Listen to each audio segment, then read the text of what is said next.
justicia y misericordia. ¿Debemos esperar hasta que seamos trasladados antes de que comamos de las hojas del árbol de la vida? El que recibe en su corazón las palabras de Cristo sabe lo que significa comer de las hojas del árbol de la vida.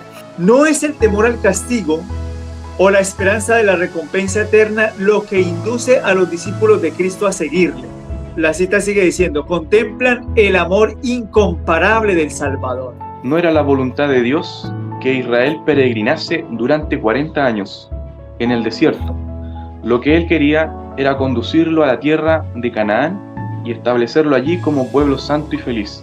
Él está ahí tocando la puerta y está diciéndonos a nosotros, su esposa: amada mía, perfecta mía, ábreme porque mi cabeza está llena de rocío. Podemos recibir ese reposo antes de que lleguemos al cielo. Por eso el Señor nos dice: venid a mí todos los que estáis cansados y cargados y yo os haré descansar. Sean todos bienvenidos a este nuevo repaso de la lección de la escuela sabática. Ya nos encontramos en la última lección de este trimestre, la cual hemos ido repasando a la luz del mensaje de la justificación por la fe. Durante ya 12 lecciones hemos visto cada uno de estos temas a través del mensaje del pacto eterno, a través de las promesas que Dios ha hecho en ese pacto de misericordia y, por supuesto, cómo la justicia de Cristo se ha ido extendiendo en cada una de las temáticas que hemos visto. Esto ha sido realmente maravilloso, glorioso en ese sentido. Hemos aprendido bastantes cosas que nos han ayudado a poder conocer más y de forma más profunda a Cristo, del cual nosotros cobramos aquí estas cosas que estamos presentando. Así que en esta oportunidad tenemos nuevamente a nuestro amigo Freddy Parada, que nos está acompañando, y por supuesto a Víctor. ¿Cómo te encuentras, Freddy? ¿Cómo te encuentras, Víctor, también para esta última lección? Freddy. Hola Ítalo, hola Víctor.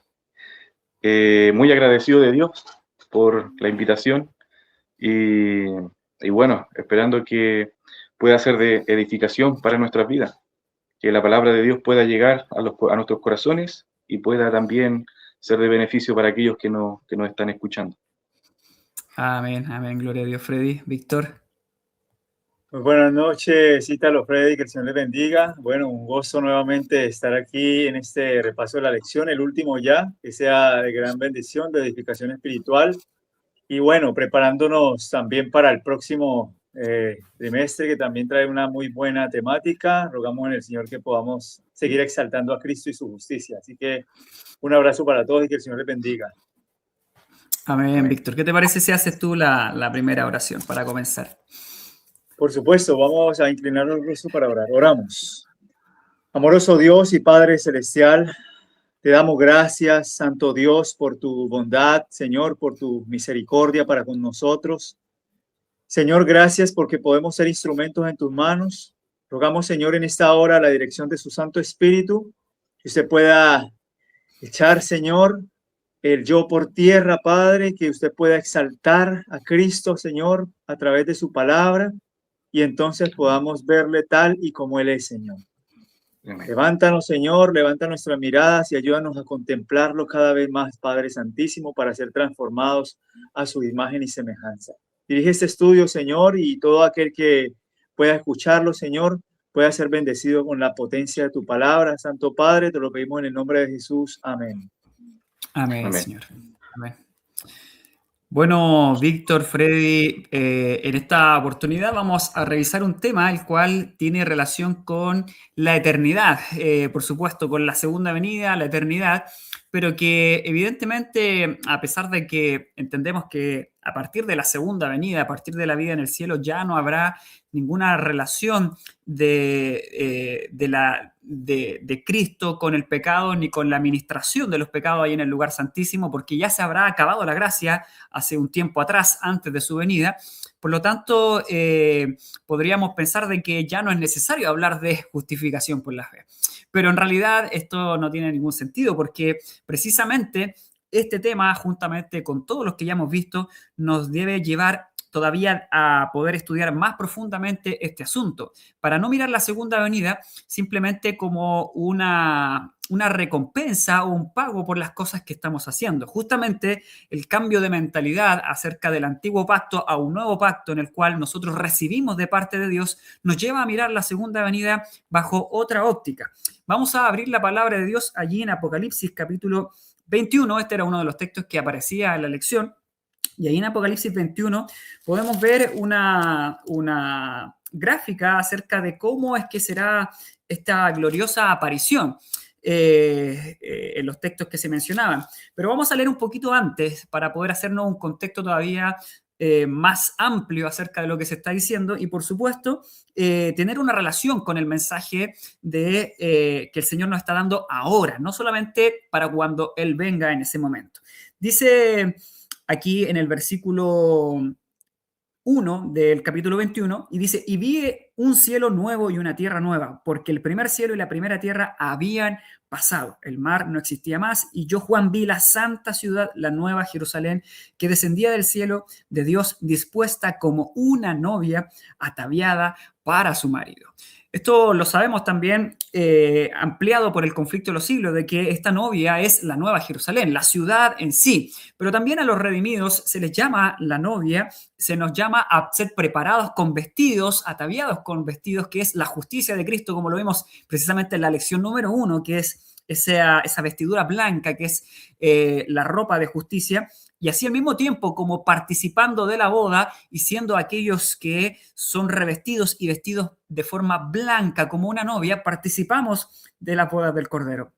Dice luego el versículo 3, y este es muy interesante. Y oí una gran voz del cielo que decía, he aquí el tabernáculo de Dios con los hombres. Él morará con ellos y ellos serán su pueblo y Dios mismo estará con ellos y será su Dios. Y lo dejo hasta ahí porque en realidad todo el relato es maravilloso, pero que lo interesante es poder hacer un análisis acerca de cómo Dios se va presentando a través de símbolos en Apocalipsis, y en este caso dice que el tabernáculo de Dios, ese tabernáculo que en el pasado era la morada de Dios o el Mishkan, como se dice en la palabra hebrea, que es morada de Dios. Él mismo es la morada de Dios. Él mismo viene a dice aquí como el tabernáculo, es como decir, Él viene a tabernaculizar, es decir, viene a morar con nosotros. Él es la morada. Ahora, lo interesante de esto es que evidentemente que Él no puede hacer morada absolutamente con nada que sea impuro. Este era el propósito final en el día de la expiación, allí en el pasado, el poder limpiar las impurezas de Israel. Y como ahora estamos en el día de la expiación, el tabernáculo de Dios no puede estar con impurezas. Estas deben ser sacadas de ese lugar para ser trasladadas afuera del campamento y ser puestas sobre, en este caso, Azazel, que es Satanás. Por lo tanto, cuando leemos aquí la palabra tabernáculo, el Señor nos está llevando inmediatamente al día de la expiación. El Señor nos está llevando inmediatamente al santuario en el cielo, a la obra expiatoria de Jesús, es decir, al momento previo a su segunda venida. Nuestra mente no puede estar simplemente puesta en una promesa de una casa hermosa o un cielo maravilloso, si es que no comprendemos cómo es que finalmente nosotros podemos estar allá y ser idóneos para estar en ese lugar. Precisamente hemos hablado acá bastantes veces acerca de la idoneidad para poder ser parte del cielo. Y cuando se menciona en Apocalipsis de parte de Juan estas frases, claramente se nos está recordando de que el Señor va a morar solamente, como se hacía en el santuario en Israel y como lo está haciendo ahora en el lugar santísimo, solamente con aquellos que se han hecho de su gracia en el lugar santísimo. Es decir, solamente con aquellos que lo han recibido por plena voluntad. De hecho, en el versículo 5 dice, y el que estaba sentado en el trono dijo, he aquí yo hago nuevas todas las cosas. Y este es precisamente uno de los elementos que el Señor ha venido haciendo, no solamente, o está haciendo, mejor dicho, no solamente durante el proceso del juicio investigador, durante el proceso del día de la expiación, sino que es algo que Dios va a hacer al final también. Y me dijo, escribe porque estas palabras son fieles y verdaderas. Y me dijo, hecho es, yo soy el alfa y la omega, el principio y el fin, el que tiene sed, yo le daré de la fuente de agua viva gratuitamente. El que venciere heredará todas las cosas y yo seré su Dios y él será mi hijo. Pero los temerosos e incrédulos, los abominables, los homicidas, los fornicarios, los hechiceros, los idólatras y todos los mentirosos tendrán su parte en el lago que arde de fuego, azufre, que es la muerte segunda. ¿Se fijan? Es decir, no es simplemente la promesa de la segunda venida, como viene desde el versículo 9 en adelante, sino que más bien aquí se está haciendo una separación entre aquel que es justo y aquel que es injusto, aquel que ha hecho el bien y aquel que ha hecho el mal. Y por eso el versículo 6 está apuntando hacia aquel que tiene sed de justicia, hambre y sed de justicia. Y Él es la fuente de agua viva gratuitamente. Esta fuente de agua viva está ampliamente disponible ahora para aquel que quiera beber de ella. Es por eso de que nuestra mirada hacia la segunda venida está absolutamente condicionada por aquello que nosotros recibamos en este momento del lugar santísimo, precisamente de ese tabernáculo en el cual el Señor está ministrando en este momento. Bueno, con estas palabras quería solamente introducir aquel tema el cual vamos a tratar ahora. Les doy la palabra también ahí a Víctor, a Freddy, para poder ampliar esto y cómo Dios finalmente, o cómo mejor dicho, el pueblo de Dios debe aproximarse a la segunda venida y cómo debe ser nuestra mirada en relación a las promesas de la segunda venida, en relación a lo que ahora estamos haciendo nosotros como pueblo. Víctor, Freddy. Bueno, Ítalo, es interesante cómo podemos nosotros evidenciar a partir de las escrituras y a partir de lo que se nos muestra a nosotros en relación a la salvación o a la obra de la redención, ¿no? Particularmente lo que tiene como resultado el hecho de que Dios haya dado a Cristo como su único hijo para que nosotros podamos tener vida eterna. Ahora, el propósito de Dios no es solamente darnos vida eterna, ¿cierto? Cuando Él venga y nosotros podamos participar de las mansiones celestiales y podamos morar por la eternidad. Esa es la promesa y es la promesa gloriosa que se nos presenta, por ejemplo, en Apocalipsis capítulo 21. Sin embargo, es interesante que, por ejemplo, cuando nosotros leemos Juan capítulo 4, versículos 23 y al 24, el Señor muestra en estas palabras una obra maravillosa por medio de la cual nosotros también podemos participar en el mismo momento en que nosotros escuchamos el evangelio de la salvación. Y el Salvador lo dijo así. Por ejemplo, si nosotros leemos Juan capítulo 4, versículos 23 al 24, dice: mas la hora viene. Noten cómo dice la escritura: mas la hora viene y ahora es. Es decir, el Señor no simplemente está diciendo que aquellos que van a adorarlo a Dios en espíritu y en verdad, o que van a participar de estas promesas de Dios que vendrán y Él las traerá. Recuerden que hay un texto donde dice el Señor: no se turbe vuestro corazón, creéis en Dios, creed también en mí. Dice: en la casa de mi Padre muchas moradas hay. Y si así no fuera, yo os lo hubiera dicho. Y el Señor dice: voy pues a preparar lugar para vosotros. Y si me fuere y os prepararé el lugar, vendré otra vez, y dice: y los tomaré a mí mismo. Eso es interesante. Es decir, para yo poder participar de las promesas, de la bienaventuranza, de la redención, para morar en las mansiones celestiales y podamos entonces caminar por las calles de oro, nosotros hemos de comprender que Cristo ha de tomarse a sí mismo en la persona de sus hijos. Y por eso es que Él dice que la hora viene y ahora es. Ahora es. ¿Cuándo? Cuando los verdaderos adoradores adorarán al Padre en espíritu y en verdad, porque también el Padre, tales adoradores, busca que le adoren. Una pregunta: ¿qué vamos nosotros a hacer en el reino de los cielos? ¿No le vamos a adorar por la eternidad? Eso es lo que promete la Escritura y eso es lo que promete el plan de la redención. Seguiremos estudiando el plan de la redención por las edades eternas y por lo tanto veremos a Dios tal y como Él, le veremos cara a cara en la persona de Cristo. Le adoraremos al Cordero que fue inmolado desde antes de la fundación del mundo. Y esta es la promesa. La promesa no es solamente que debemos esperar esa bienaventurada redención para morar con Él, sino que la hora ha llegado y ahora es cuando podemos participar de esa vida eterna acá en la tierra. Nosotros podemos ser participantes por medio del Espíritu de esa maravillosa obra de la redención, de tal manera que nosotros podamos adorar a Dios en espíritu y en verdad ahora. Ahora le podemos adorar en espíritu y en verdad, y entonces podamos permitir que el mismo espíritu que nos va a dar a nosotros un cuerpo mortal y también nos va a revestir de inmortalidad, ese mismo cuerpo puede resucitar ese mismo espíritu puede resucitar nuestras facultades muertas ahora, como dice Romanos capítulo 8, versículo 11, y podamos entonces vivir haciendo la voluntad de Dios desde ahora. Cristo en nosotros como la esperanza de gloria. Y eso es maravilloso porque esa es la promesa. No debemos nosotros simplemente esperar a que Cristo venga para poder participar de esta maravillosa obra de vida eterna en Cristo Jesús. Freddy, oítalo. Tiene la palabra Freddy. Ya.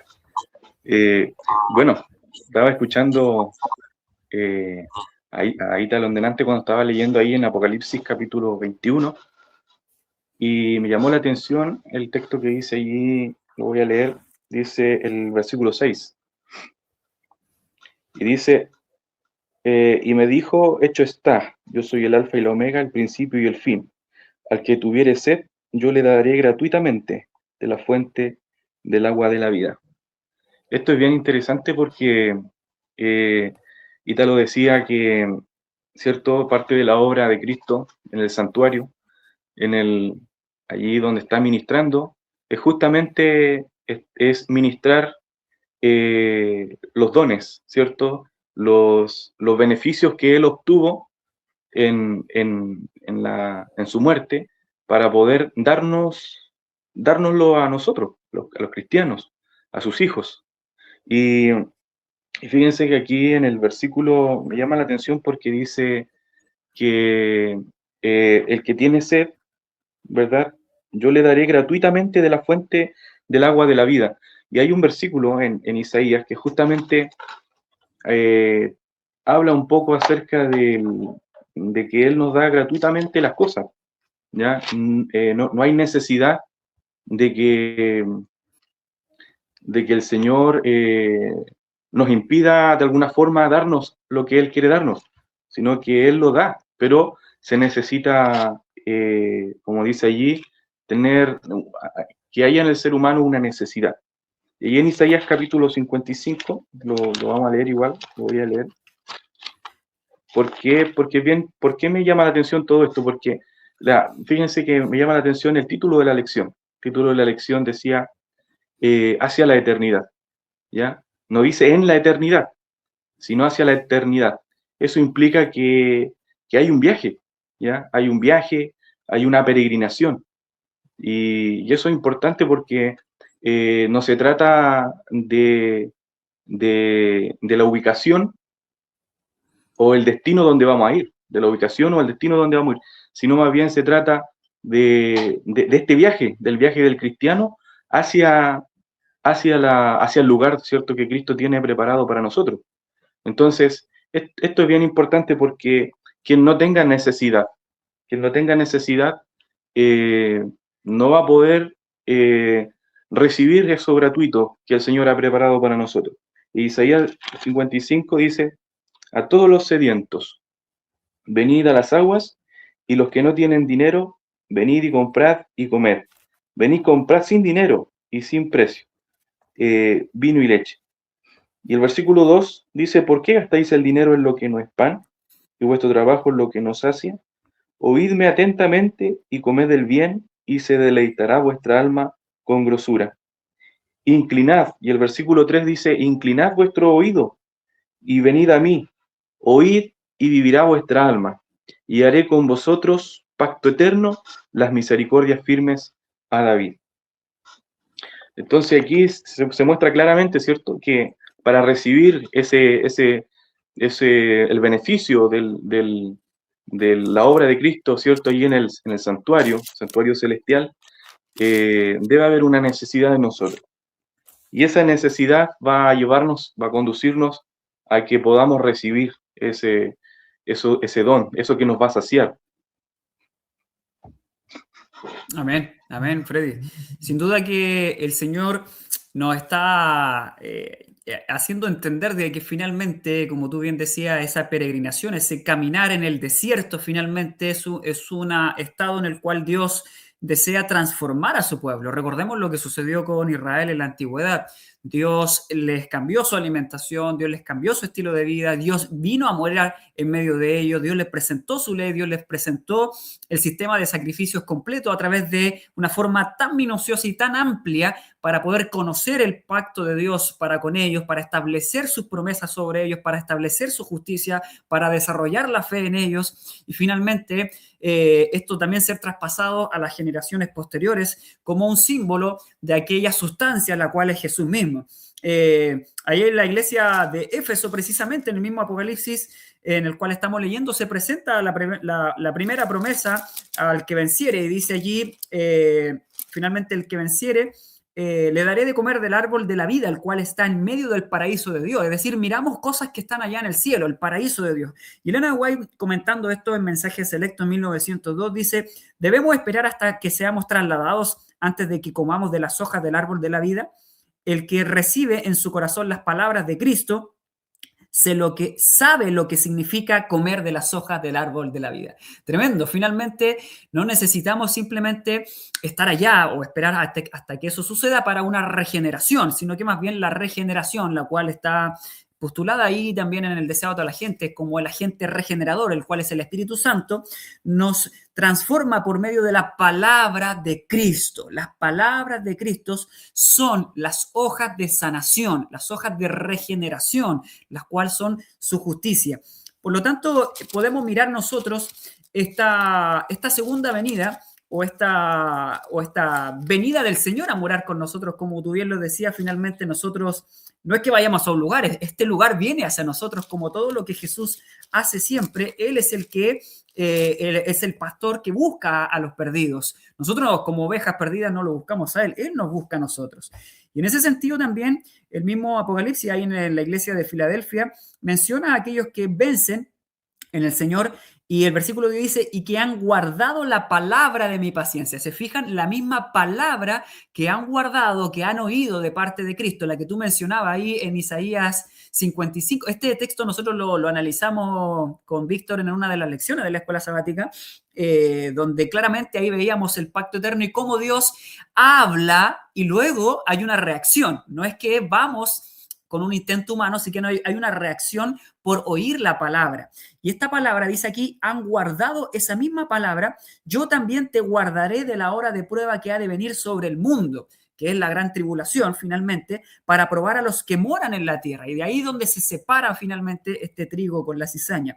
He aquí yo vengo pronto, retén lo que tienes para que ninguno tome tu corona. El que vence, dice acá, lo haré columna del templo de Dios. Nuevamente una relación entre el templo, en este caso el templo en el cielo, entre el templo, el tabernáculo, el día de la expiación, la preparación, la peregrinación, lo que está sucediendo ahora, el juicio investigador, el día de la expiación. ¿Se fijan?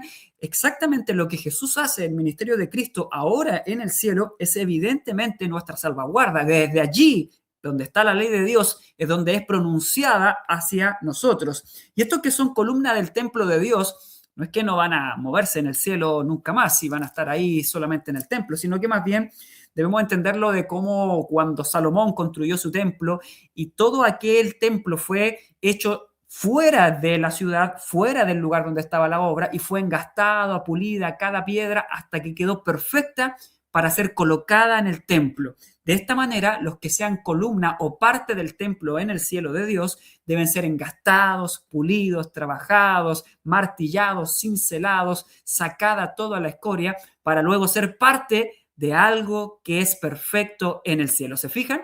Por lo tanto, nuestra preparación para el cielo es evidentemente que un estado de perfección, de constante proceso de santificación, porque es allá donde vamos, a un lugar santo. No podemos ir así como nos encontramos. Es por eso que vamos a mirar en el libro de Primera de Juan.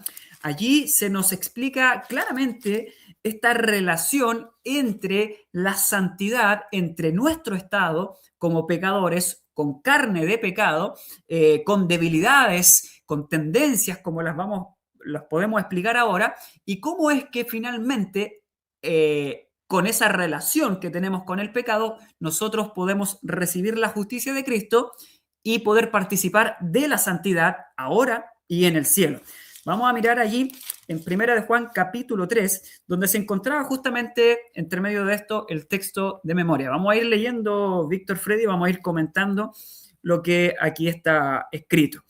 De hecho, el subtítulo colocado acá por algunas personas dice la justicia de los hijos de Dios. Interesante. Dice, partiendo incluso del versículo 29 del capítulo 2, dice, si sabéis que Él es justo, sabed también que todo el que hace justicia es nacido de Él. Esto ya dice mucho en relación a todo lo que viene en adelante. Por lo tanto, todo aquel que hace justicia es porque ha nacido de lo alto, no es porque lo ha hecho bajo su propio esfuerzo. Mirad cuál amor nos ha dado el Padre, que seamos llamados hijos de Dios. Por esto el mundo no nos conoce, porque no ha conocido a Dios. Esto es un poco lo que mencionaba ahí Víctor, puntualmente Freddy, acerca de cómo nosotros debemos conocer a Dios y cómo Él nos ha conocido a nosotros. Más bien es al revés.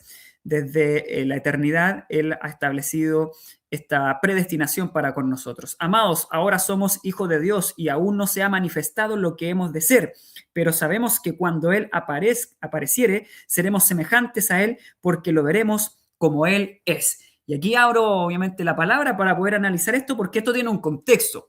El texto está puesto bajo la mirada de la segunda venida, es decir, lo que vamos a hacer allá con un cuerpo incorruptible y probablemente tenga esa doble aplicación. Pero en esencia aquí se está hablando de otra cosa, de la justicia de Dios, de nacer de lo alto y aquello que vamos a hacer producto de esa relación con Cristo. ¿Qué podemos decir acerca de esto, Víctor, Freddy? Bueno, en relación con esto también, por ejemplo, el mismo Juan que escribe el Evangelio, habló estas palabras inspiradas por medio de nuestro Salvador Jesucristo cuando le hablaba a Nicodemo. Por ejemplo, en Juan capítulo 3, él le decía a Nicodemo, yo solamente lo voy a leer sin ir directamente allá, pero él dijo, de cierto te digo, que el que no naciere de agua y del Espíritu, dice, no puede entrar en el reino de Dios. ¿Ve? Claro. Hay una relación con el nuevo nacimiento, con una vida nacida de lo alto, como una promesa, porque todo lo que Dios hace es simplemente un resultado del ser humano creyéndole a Él, creyéndole a su palabra, porque es por medio de la palabra que nosotros somos limpiados. Es por medio de la palabra que nosotros somos purificados. Entonces, cuando nosotros escuchamos la palabra, por la fe, nosotros recibimos el Espíritu de Dios. Y ese Espíritu, cuando es recibido por medio de la fe, por medio de escuchar la palabra de Dios, al ser recibido, ese Espíritu viene y entonces limpia nuestras mentes, nuestras conciencias y nos hace nacer de lo alto. Hay una nueva creación, hay un nuevo ser. Hay una nueva persona, por decirlo de alguna u otra manera. Hay un nuevo carácter y ese carácter es puesto en armonía con la santa ley de Dios, porque Cristo viene a morar en nosotros y Cristo tiene la ley en su corazón. Por eso el reino de Dios es Cristo. Cristo es aquel a quien nosotros vamos a contemplar por las edades eternas. Y ese Cristo es el mismo que viene y habita por medio de su Espíritu en nosotros. Por eso dice, lo que es nacido de la carne, carne es. Y lo que es nacido del Espíritu, Espíritu es. Y es por eso que Juan, primera de Juan, como tú leías en el capítulo 3, tiene un contexto para nosotros poder ver a Cristo tal y como Él es. Nosotros hemos de nacer de lo alto y hemos de manifestar su justicia. Por eso él tiene que hacer una aclaración. Primera de Juan, capítulo 3, tiene que hacer una aclaración. Y dice en el versículo 3, todo aquel que tiene esta esperanza en Él se purifica a sí mismo, así como Él es puro. ¿Y en relación a qué? En relación a lo que es pecado. Por eso dice que todo aquel que comete pecado infringe también la ley, pues el pecado es transgresión de la ley. Y esto es maravilloso porque el texto no puede ser sacado simplemente o aislado en relación a lo que nosotros vamos a poder obtener de Cristo, como si esto fuese una motivación egoísta. Es decir, vamos a verlo tal y como Él es, pero no hay ni siquiera una relación con respecto a la justicia previa recibida antes de que Él venga. No, esa relación con Cristo tiene que haber sido primeramente un nacimiento de lo alto por medio del Espíritu, para que por medio del Espíritu nosotros podamos ser puestos en armonía con la santa ley de Dios y podamos ser realmente hijos de Dios. Por eso el verso 8 dice, el que practica el pecado es del diablo, porque el diablo peca desde el principio. Para esto, ¿para qué apareció el Hijo de Dios? Dice, para deshacer las obras del diablo. Todo aquel que es nacido de Dios no practica el pecado. ¿Por qué? Porque la simiente de Dios permanece en él. ¿Quién es la simiente? La simiente es Cristo. Y Cristo es el garante de las promesas del pacto, como lo dice Gálatas 3:16. Por eso es que cuando a Abraham se le dio la promesa de la tierra nueva, todo aquel que acepta a Cristo por la fe ya es participante de esa herencia, es coheredero juntamente con Cristo.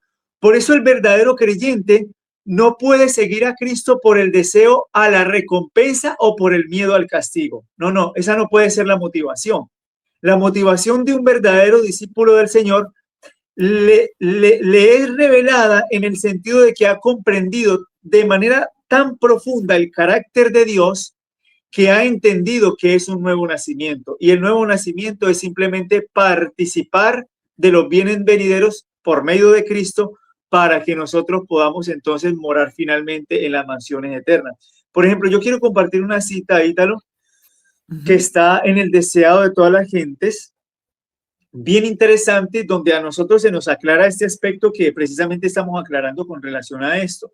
Porque si el motivo del cristiano es simplemente ver al Señor, comer del árbol de la vida, andar en las mansiones, contemplar las calles de oro, ver las puertas de perlas y estar allá entre los redimidos, cantando y tal vez gozándonos y disfrutando, hablando los unos con los otros, conociendo otros mundos. Si ese es nuestro deseo, entonces y si por otro lado nuestro deseo de estar en el cielo es simplemente por el miedo al castigo, a no ir al fuego eterno, eso también es una motivación egoísta. Por eso la cita dice así: no es el temor al castigo o la esperanza de la recompensa eterna lo que induce a los discípulos de Cristo a seguirle. Entonces, ¿qué es?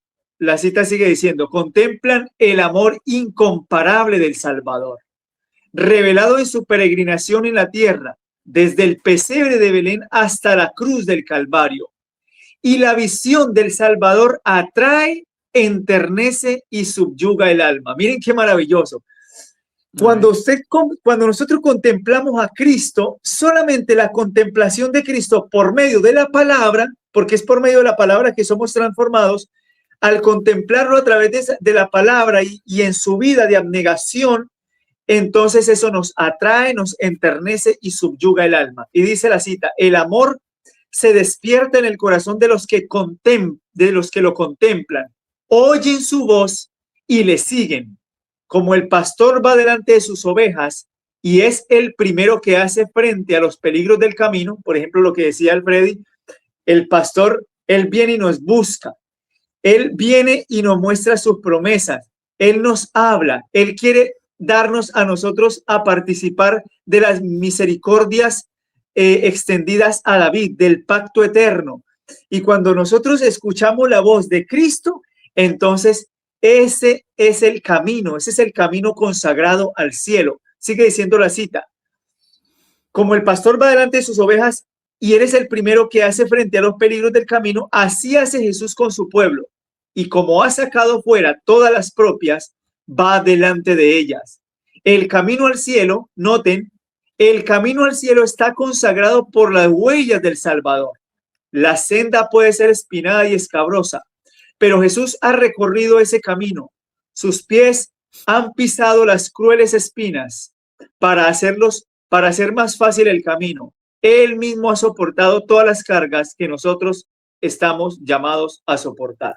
Así que mis hermanos, el Salvador amado ha allanado el camino para que nosotros le sigamos a Él por su amor abnegado, por su misericordia, por la revelación de su justicia y por medio del Espíritu nosotros podamos participar entonces de los bienes venideros aquí en la tierra. Amén, amén, Víctor. Realmente es interesante el poder contemplar y entender que la contemplación a Cristo es la cual produce esa transformación, la contemplación, la cual en estricto rigor es oír su palabra a través de la Escritura.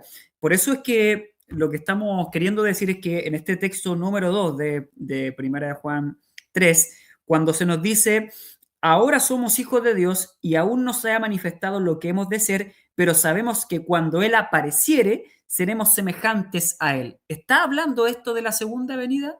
No, no está hablando de la segunda venida de forma literal y única.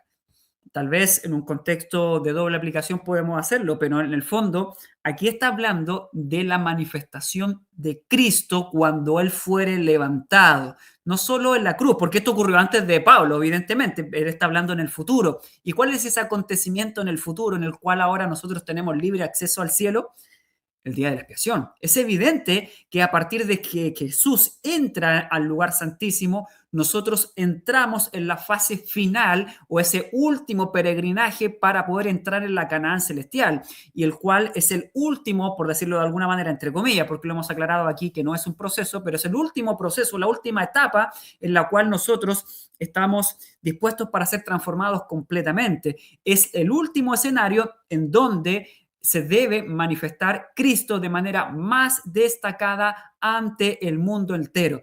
Este es el lugar al cual se está apuntando en este texto, porque de otra manera estaríamos simplemente esperando la aparición gloriosa de la segunda venida y ahí esperar todas las promesas y las recompensas del pacto eterno, pero esto no tiene ningún sentido, porque de esa manera todos los pecadores tienen acceso al cielo, así tal cual somos, sin obediencia a la ley de Dios. Entonces, cuando Él apareciere, seremos semejantes a Él. La Escritura todo el rato nos está invitando a una perfección de carácter, a una simetría al carácter de Jesús.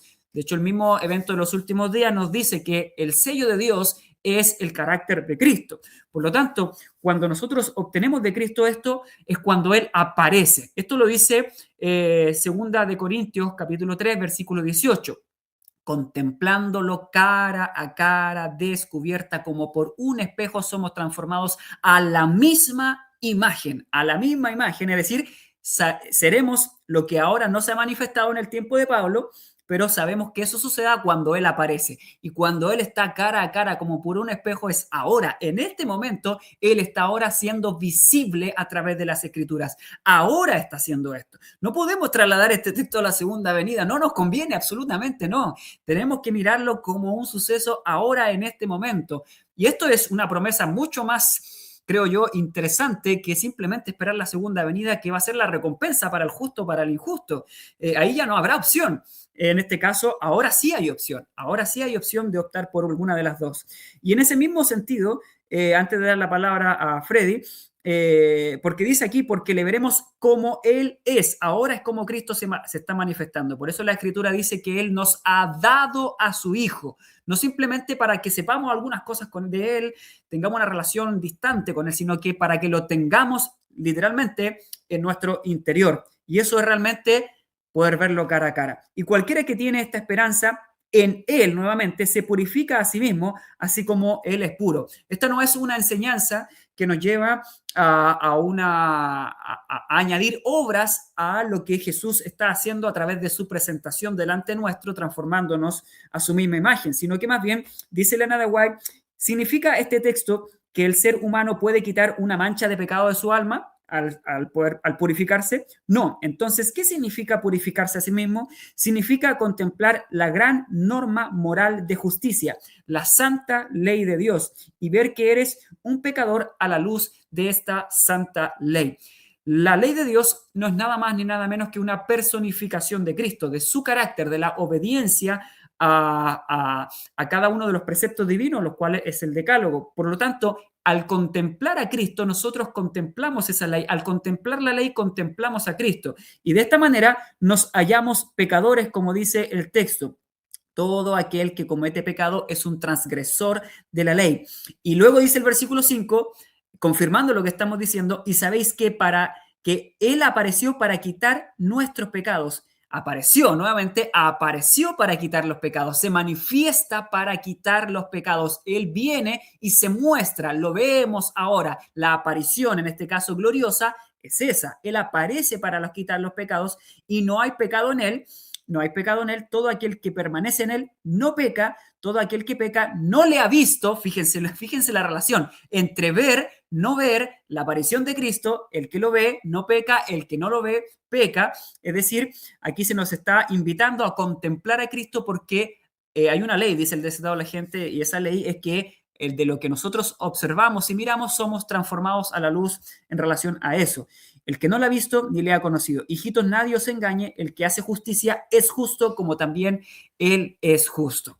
Entonces, evidentemente que este texto, más bien, más que de la segunda venida, claramente está hablando acerca de la presentación que Jesús está haciendo en el cielo. La sangre que se derramaba en el propiciatorio o en el día de la expiación, dice Levítico 16, 15 y 16, si no me equivoco, dice que esto era derramado sobre el arca, sobre la ley, la que se está haciendo mención acá, sobre la ley y delante del velo, es decir, delante del Padre.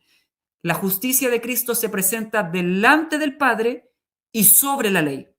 Sobre la ley, porque la ley es la que ha sido transgredida, y delante del Padre, porque el pecador se debe presentar delante de Dios y verse justo delante de Él también. ¿Se fijan? Esa doble acción, delante de la ley, delante del Padre, y en ambas partes debe aparecer como un no pecador y justo delante de Dios. Y esto solamente se hace cuando nosotros hemos observado aquel que es levantado y evidentemente somos atraídos a Él. Y en el mismo libro de ahí de Juan 3 dice claramente que aquellos que no han contemplado a Cristo y no quieren ir a la luz, no van. ¿Por qué?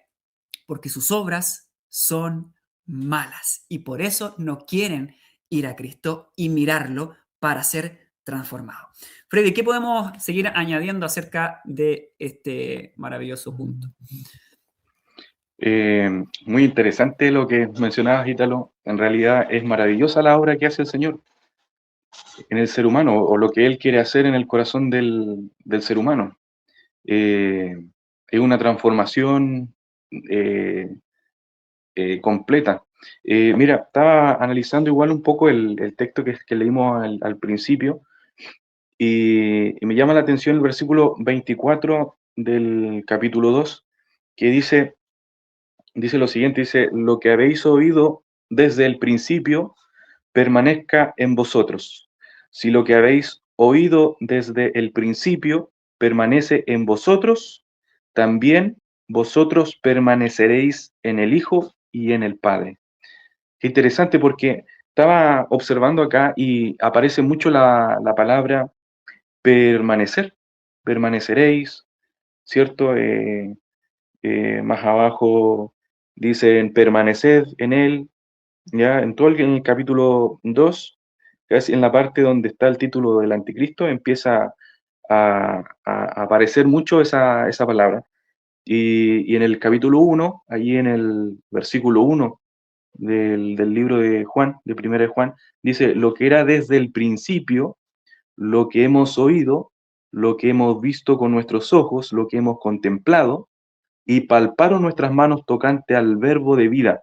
Interesante que aquí hay una referencia a Juan capítulo 1, versículo 1, en donde dice que el verbo, en el principio era el verbo, ¿cierto? Y el verbo era con Dios, y el verbo era Dios. En otras traducciones de la Biblia dice: en el principio era la palabra.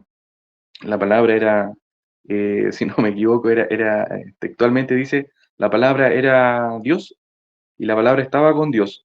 Entonces, esto es interesante porque en el principio como que nos nos ayuda a llevar, nos lleva a nuestras mentes a Génesis capítulo 1, cuando se habla acerca de la palabra, lo que era en el principio, lo que había era la palabra, y por la palabra fueron creadas todas las cosas. Y interesante porque ese es más o menos el contexto, ¿cierto?, en el que está situado lo que leímos nosotros en delante, que no es, como decíamos, no está hablando solamente de la segunda venida de Cristo, sino que está hablando acerca de esta obra que Dios quiere hacer en el corazón del hombre. Y el versículo 6, el capítulo 3, lo que leímos nosotros, que allí dice, todo aquel que comete pecado infringe también la ley, pues el pecado es infracción de la ley.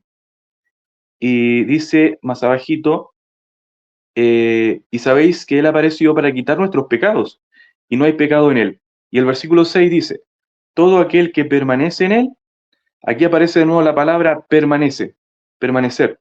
El que permanece en Él no peca. Todo aquel que peca, ¿qué significa? Significa que no le ha visto, ya no le ha contemplado, no ha tenido esa experiencia de poder oír, ¿cierto? Experimentar a Cristo, ni le ha conocido. Y conocerle a Él es fundamental porque hay un versículo que dice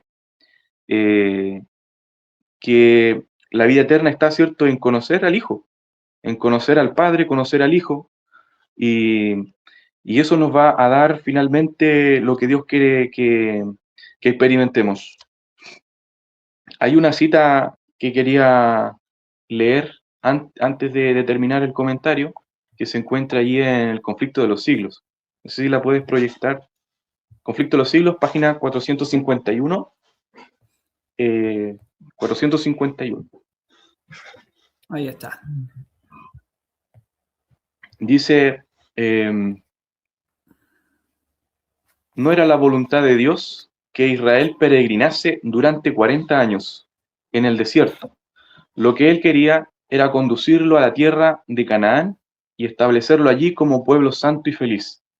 Pero no, dice, pero no pudieron entrar a causa de incredulidad. Esta cita estudiando allí, ¿cierto?, la lección, me apareció, y tiene mucha relación con el estudio de lo que estamos viendo, porque Dios también, así como Israel estaba peregrinando, ¿cierto?, en el desierto, en un viaje hacia la tierra prometida, Dios también a nosotros quiere obrar en nosotros. Primero tiene que trabajar en nuestros corazones, y luego, ¿cierto?, Él como resultado nos va a introducir en aquella tierra, ¿cierto?, que, como dice acá la cita, un lugar en donde ya no va a haber dolor, no va a haber llanto, no va a haber tristeza.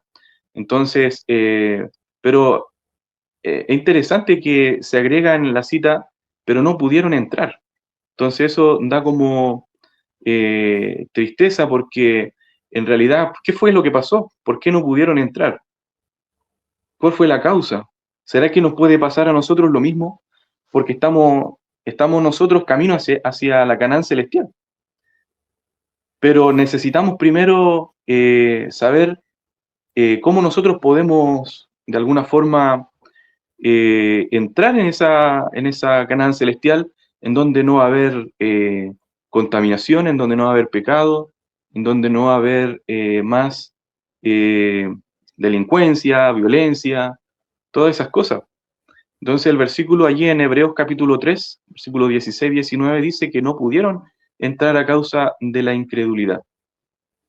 Y eso es fundamental porque necesitamos esa fe que nos pueda ayudar a permanecer en Cristo, que nos pueda ayudar a caminar con Él y no soltarlo, de tal forma que nuestras vidas puedan ser cambiadas y dirigidas por Él para poder entrar en esa tierra que Él tiene preparada para nosotros. Amén, Freddy. Claramente el Señor tiene una relación que hacer en relación a su segunda venida, aquello que vamos a ver allí en el cielo, las cosas maravillosas que sin duda Él tiene preparado, como ahí lo decía Víctor en Juan 14, pero ese peregrinaje y esa relación con Canaán celestial claramente debe tener, va a ser un resultado, absolutamente, un resultado de aquello que ha sido ganado y triunfado aquí en la tierra, un triunfo que ya se debe hacer ahora, antes de decir. Por eso Apocalipsis nos dice, el que sea justo, siga haciéndolo, y el que es injusto, siga haciéndolo también. Y eso no participarán, como lo leíamos al principio en Apocalipsis. Aquí en el escrito, esta es Reflejemos a Jesús, del 30 de diciembre. Los de corazón puro reflejarán a Cristo. Esto también en un comentario acerca de la lección. Dice aquí, citando Proverbios 22:11, el que ama la limpieza de corazón, por la gracia de sus labios, tendrá la amistad del rey. Tremendo. Dice, en la ciudad de Dios no entrará nada que mancille. Todos los que morarán en ella habrán llegado aquí a ser puros de corazón. Esto obviamente antes de ingresar allí. Y luego dice, en el que vaya aprendiendo de Jesús se manifestará creciente repugnancia por los hábitos descuidados, el lenguaje vulgar y los pensamientos impuros. Cuando Cristo viva en el corazón, habrá limpieza y cultura en el pensamiento y en los modales. Eso son cosas que muchos piensan que esa en realidad son cosas fuera del carácter, pero en realidad no, es parte todo del carácter, todo, cómo hacemos nuestro trabajo, el cuidado que tenemos con cada una de las cosas de la vida, la disciplina en cada uno de los hábitos, evidentemente es parte de la simetría que Cristo va colocando, producto de que su carácter se imputa en nuestra mente. Dice, pero las palabras de Cristo, bienaventurados los de limpio corazón, Mateo 5:8, tiene un significado mucho más profundo. No se refiere únicamente a los que son puros según el concepto del mundo, es decir, están exentos de sensualidad y concupiscencia, sino a los que son fieles en los pensamientos y motivos del alma. Es decir, esto realmente ya es tremendo. Es decir, podríamos tener hábitos realmente de castidad. De hecho, hay personas en el mundo que tienen hábitos de ese estilo, pero aquí dice, va a un punto todavía más elevado. A los que son fieles en los pensamientos y en los motivos del alma, libres del orgullo y del amor propio, humildes, generosos como niños, para los corazones que han sido purificados por el Espíritu Santo al morar en ellos. Todo queda cambiado. Ellos pueden conocer a Dios. Moisés estaba oculto en la hendidura de la roca cuando se reveló la gloria del Señor. Del mismo modo, tan solo cuando estamos escondidos en Cristo, vemos el amor de Dios. Justamente esto es, en esencia, lo que debe suceder en el cristiano, una transformación total. Y el mismo capítulo de Juan 3 termina un poco diciendo acá, hace una relación entre el justo y el injusto, aquel que ha recibido y al que ha visto a Dios y, como tú bien decías, permanecido en él, porque no es salvo por ver a Cristo una vez y salvo siempre salvo, sino que hay que permanecer en él constantemente, es decir, hay que seguir contemplándolo para poder seguir recibiendo todavía más. Y el injusto justamente le pasa lo contrario, no quiere ir a él, como decíamos, porque sus obras son malas. El versículo 10 dice, en estos son manifestados los hijos de Dios y los hijos del diablo, lo que leíamos en Apocalipsis al principio, la diferencia. Todo el que no hace justicia, y es imposible que nosotros hagamos esto, como dice el libro de Gálatas, allí hay una diferencia en que es el que es nacido por la esclava y el que es nacido por la libre. El que es nacido por la libre lo recibe todo por gracia y misericordia, por una recompensa que no merecemos, sino que es un regalo de parte de Dios. Y el que es de la esclava, intenta el poder hacerse justo a sí mismo. Y que no ama a su hermano no es de Dios. El que no ama a su hermano no es de Dios, porque este es el mensaje que habéis oído desde el principio, el que tú decías muy bien, el que hemos oído desde un principio. ¿De qué principio? De la eternidad, del pacto de misericordia, que nos amemos unos a otros, no como Caín, que era el del maligno y mató a su hermano. ¿Y por qué causa le mató? Porque sus obras eran malas y las de su hermano justas. Esto es lo que la lección apuntaba ahí cuando nos mandaba a leer Mateo 24, y ahí hay una relación entre los falsos maestros, entre aquellos que os persiguen, ¿se acuerdan? Entonces, justamente esto mismo está diciendo acá Juan acerca de esa diferencia entre el justo y el injusto. Y las obras de Caín eran obras del diablo, de Satanás, el cual busca perseguir y matar, el que no ama. Pero las obras de Abel, en este caso, eran justas, sus obras eran buenas. Y las de él eran malas. Hermanos míos, no os maravilléis si el mundo os aborrece. Nosotros sabemos que hemos pasado de muerte a vida, en que amamos a los hermanos. El que no ama a su hermano permanece en muerte. Todo aquel que aborrece a su hermano es homicida, y sabéis que ningún homicida tiene vida eterna morando en sí. Es evidente que producto de los acontecimientos finales y eventos de los últimos días nos da una declaración bastante triste, la cual dice que los más acérrimos perseguidores del remanente serán los que alguna vez participaron del pueblo de Dios o son parte ahora del pueblo de Dios y han rechazado su justicia, han rechazado el mensaje de Dios. Estas personas serán aquellos más acérrimos perseguidores. Pero justamente el remanente es el que desarrolla los frutos del Espíritu, los cuales ama a sus enemigos, ora por los que os aborrecen y os maldicen. Entonces, debemos aperturarnos justamente a este tipo de carácter y no rechazar aquello que el Señor está obrando por medio del Espíritu Santo en una manifestación de Él todavía más destacada, y esta nos lleva a nosotros a obedecer los mandamientos. Y esta es la gran premisa de los mandamientos de Dios: amar a Dios y al prójimo como a nosotros mismos. ¿Qué podemos seguir añadiendo a esto, Víctor, Freddy, ya para ir finalizando nuestro comentario? Bueno, es evidente que el hecho de que nosotros todavía no hayamos entrado a la Canaán celestial es simplemente por resistir la maravillosa obra de Cristo y su justicia en nuestros corazones. Esa es la evidencia, porque nosotros podríamos estar simplemente tratando de armar una estructura en relación a lo que nosotros podemos llegar a hacer y tratar de exaltar de pronto nuestro esfuerzo humano por alcanzar lo que nosotros ya pudimos haber alcanzado desde hace mucho tiempo. Recuerden que Cristo pudo haber venido ya hace muchos años cuando el mensaje de la justificación por la fe fue presentado, pero a la vez fue rechazado. En otras palabras, se rechazó el mensaje del testigo fiel a la iglesia de la Odisea. Ese mensaje que nos invita a nosotros, por ejemplo, como dice Apocalipsis capítulo 3, versículo 20, he aquí, yo estoy a la puerta y llamo. Si alguno oye mi voz y abre la puerta, entraré a él y cenaré con él y él conmigo. Eso es lo que el Señor está esperando. Y eso es lo que él esperaba que el pueblo de Dios hiciera cuando se reveló con sus encantos incomparables. Cuando los encantos incomparables de Cristo fueron presentados, él deseaba que su esposa pudiese ser ataviada y pudiese estar preparada para recibir a su marido. Pero nosotros hemos estado resistiendo a nuestro esposo. Hemos estado resistiendo su voz, su llamado, su clamor. Y esto es maravilloso porque el Señor todavía sigue llamando a la puerta. Él todavía sigue pronunciando sus palabras de amor a nuestros oídos para que nosotros escuchamos su voz y le sigamos. Y es interesante que cuando el Señor habla, por ejemplo, en Apocalipsis 3:20, habla precisamente porque Él quiere que nosotros estemos listos y le amemos, como habla el libro de Cantares. Es interesante que en el libro de Cantares, en el capítulo 5, estas palabras también se presentan en relación a lo que habla Apocalipsis capítulo 3, versículo 20. Si por ejemplo vamos al libro de Cantares, en el capítulo 5, en el versículo 2, dice: yo dormía, pero mi corazón velaba. Es la voz de mi amado que llama.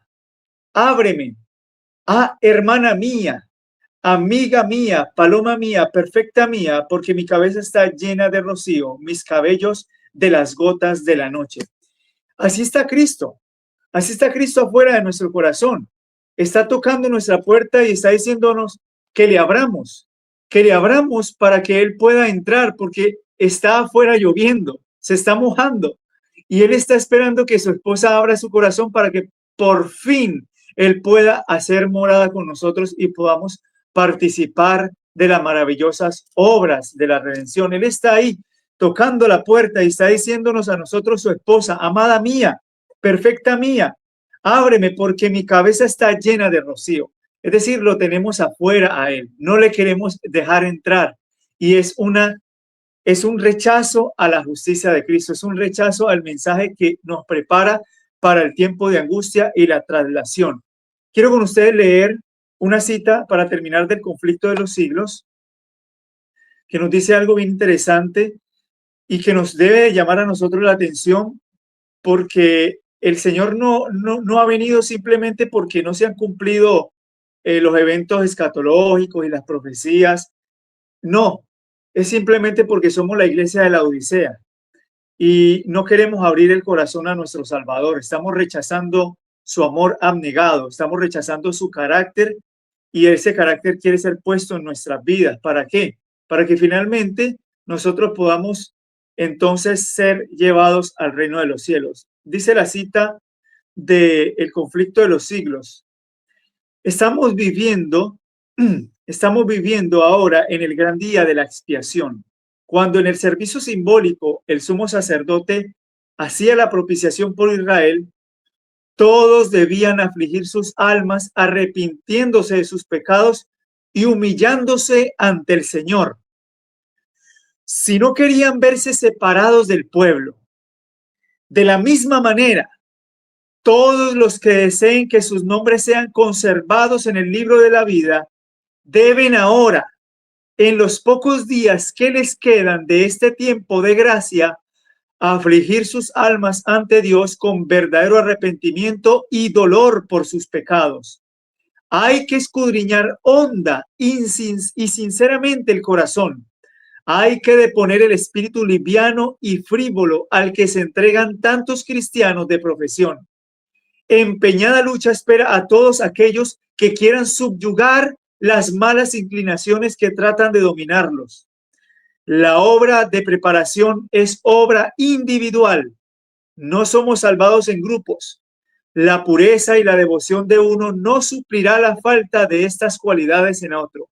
Si bien todas las naciones deben pasar por el juicio de Dios, sin embargo, Él examinará cada caso de cada individuo de un modo tan rígido y minucioso como si no hubiese otro ser en la tierra. Cada cual tiene que ser probado y encontrado sin mancha, ni arruga, ni cosa semejante. Esto es lo que tiene que ocurrir. Esto es lo que tiene que ocurrir en el día en el que estamos. ¿Para qué?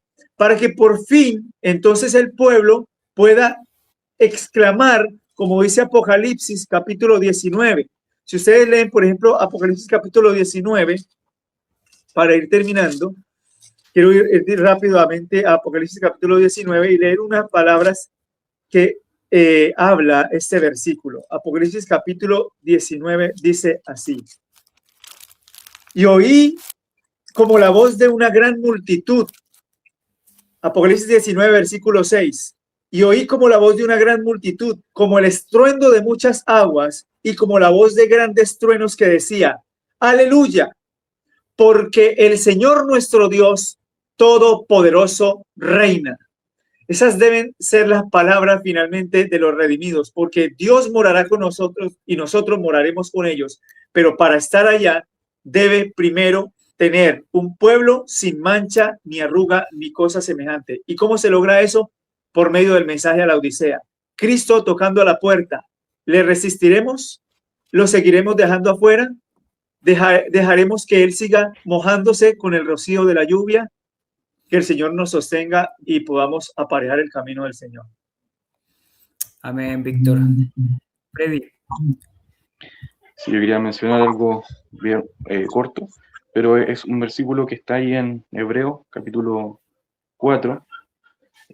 Bueno, allí yo creo que todos conocen ese texto, ese capítulo en realidad que habla acerca del pueblo de Israel, y allí se nos habla de que Dios quiso introducir en el reposo al pueblo de Israel, quiso darle aquel reposo, pero finalmente que por la incredulidad, dice el versículo 19, no pudieron entrar y no pudieron recibir hasta que finalmente estuviesen preparados, ¿cierto? Que finalmente sabemos que entraron allí algunos de los que salieron, o finalmente todos los que salieron de Egipto, no pudieron entrar, pero lo que dice allí el versículo 1 dice, temamos, pues no sea que permaneciendo aún la promesa de entrar en su reposo, ese reposo no era cuando llegasen, ¿cierto?, a la tierra de Canaán. Nosotros sabemos que ese reposo tenían que recibirlo antes de cruzar el río Jordán, antes de llegar a la tierra, tenían que recibir ese reposo, ¿ya? Y dice, alguno de vos, dice, siendo, ¿cierto? No sea que permaneciendo aún la promesa de entrar en su reposo, alguno de vosotros parezca no haberlo alcanzado. Porque también a nosotros se nos ha anunciado la buena nueva como a ellos, pero no les aprovechó el oír la palabra por no ir acompañada de fe en los que la oyeron. Entonces, interesante aquello porque finalmente, ¿cierto? La promesa de la tierra nueva es una promesa, ¿cierto? Es una promesa que el Señor nos ha dado, está ahí en la Biblia, que nos tiene preparado un lugar, pero ese cielo no comienza allá, comienza en el corazón del hombre.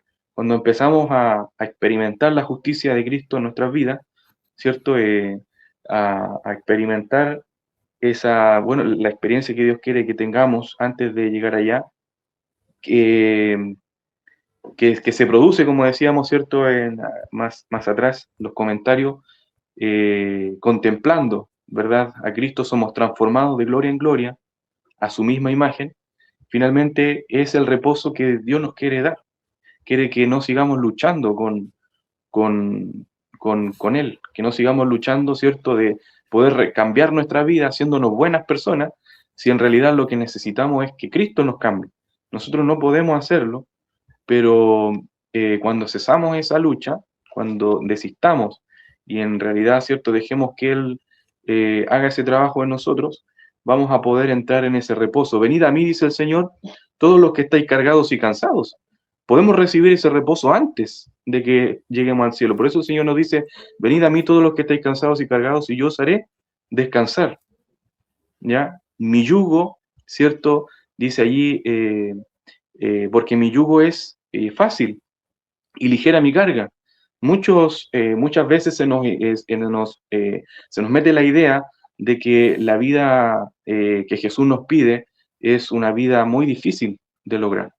Es algo complicado y vemos la vida, ¿cierto? Lo que cuesta poder prosperar en este mundo, vemos sufrimiento, vemos delincuencia todos los días y como que muchas veces la vista la tenemos puesta en las cosas que a lo mejor son importantes, pero deberían ser secundarias. Nuestra vista debería estar puesta en Cristo, ¿ya? El pueblo de Israel falló porque su vista la tenía puesta, dadas las circunstancias, por las vicisitudes que ellos pasaron en el desierto, ellos pusieron sus ojos en la tierra prometida y desviaron sus ojos de Cristo. Ellos tenían que tenerlos puestos en Él y ahí se hubiese producido la obra, ¿cierto?, de transformación en ellos. Pero nosotros, lastimosamente, también hemos puesto la vista en las cosas de este mundo, en las cosas que finalmente no agradan a Dios, que no van a edificar nuestro carácter, no nos van a ayudar para poder hacer la voluntad de Dios. Entonces, que el Señor nos ayude y nos pueda dar esa fe de contemplarlo, ¿cierto? A cada minuto, en cada momento podamos tenerlo en nuestra mente, para así Él pueda obrar. De esa forma le estamos dando cabida a nosotros, a Él, para que a través de su Espíritu pueda obrar en nuestras vidas. Amén, Freddy. Amén, Víctor. Gloria a Dios porque finalmente hemos ido comprendiendo por medio de este trimestre, el cual se tocó una temática general. La verdad, no había un hilo conductor en relación a cada una de las lecciones, así como en el primer trimestre, pero sí lo vamos a tener en el próximo trimestre. Vamos a estudiar ahí las cartas de Corintios. Esto va a ser realmente muy interesante porque sabemos que Pablo tiene muchas explicaciones a través de diferentes temáticas y sobre todo en el contexto en el cual él está exponiendo estos asuntos, en este caso a los corintios. Vamos a poder ver de manera más profunda todavía estos asuntos, los cuales estamos nosotros comentando ahora, acerca de la santidad, el renunciamiento a este mundo, la victoria sobre el pecado, la transformación y la gracia, la cual se debe producir ahora y que se está dando desde el cielo de parte de Cristo para cada uno de nosotros por medio del Espíritu Santo. Y luego, por último, el último texto del cual también aparecía en la lección, que está en Juan 6, versículo 44. Juan 6, 44 en adelante dice: ninguno puede venir a mí si el Padre que me envió no le trajere, y yo le resucitaré en el día postrero. Es decir, refiriéndose a la segunda venida, aquella que estamos esperando y que algunos tienen como promesa también para aquellos que han fallecido. Pero fíjense lo que dice acá: escrito está en los profetas y serán todos enseñados por Dios. Así que todo aquel que oyó y aprendió del Padre viene a mí. Bueno, él estaba ahí en una disputa acerca de aquellos que no creían que él era Dios. De hecho, le decían que era el hijo del carpintero. Y él dice que todos deben ser atraídos por Dios. Y él se refiere al Padre en primera instancia. Pero fíjense lo que dice acá: no que alguno haya visto al Padre, porque el Padre no hace esa obra en realidad, sino que dice aquí, sino aquel que vino de Dios, este ha visto al Padre. De cierto os digo, el que cree en mí tiene vida eterna. Yo soy el pan de vida. Vuestros padres comieron el maná en el desierto y murieron. Este es el pan que desciende del cielo, para que el que en él comiere no muera. Yo soy el pan vivo que desciende del cielo, y si alguno comiere de este pan, vivirá para siempre. Y el pan que yo daré es mi carne, la cual yo daré por la vida del mundo. Por lo tanto, Jesús aquí se manifiesta tal cual como el Dios del cielo, el que descendió del cielo y nos ha sido dado desde la eternidad, como lo hemos mencionado en otras lecciones, para que hoy día esté con nosotros, como también lo dijo Víctor, no solamente como alguien que podemos contemplar a través del culto o a través de la lección de la escuela sabática, sino que más bien para que sea parte de nuestra vida en todas las cosas y de esta manera poder crecer en la santidad.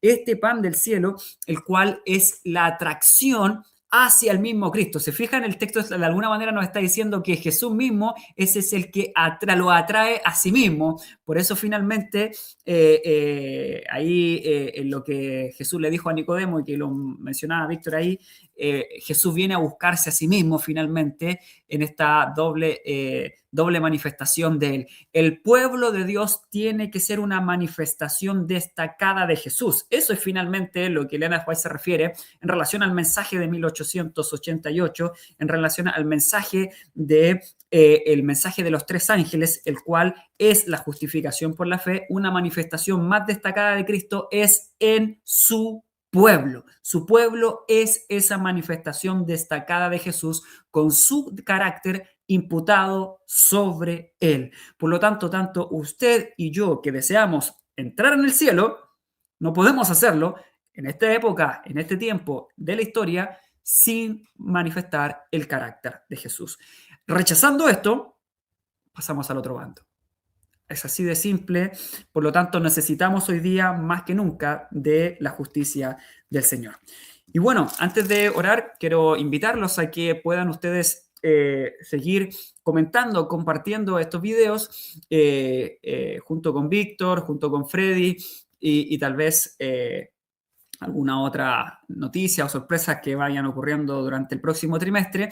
Queremos, aparte de esta lección grabada, la cual estamos haciendo, queremos poder interactuar con ustedes, poder compartir nuestras ideas, poder crecer en la gracia juntos, que otros como ustedes que sin duda están estudiando el mensaje de la justificación por la fe a través de la palabra de Dios, a través de la escuela sabática, a través de los comentarios que se hacen aquí y en otras partes también, poder interactuar y compartir y crecer juntos. Es por eso que vamos a ir publicando allí a través del canal de YouTube, a través de algunas publicaciones, algunas lecciones puntuales, las cuales las haremos ahí en vivo, además del repaso de la lección, por supuesto que va a ser grabado, y este repaso, el cual va a ser en vivo, los haremos los días viernes, ¿ya? Así que vamos a publicar específicamente qué días viernes vamos a hacer esto, para no tener ahí un choque con el sábado y hacer todavía más complejo para algunos por los horarios que cada uno tenga, sino que va a ser esto el día viernes, como una recepción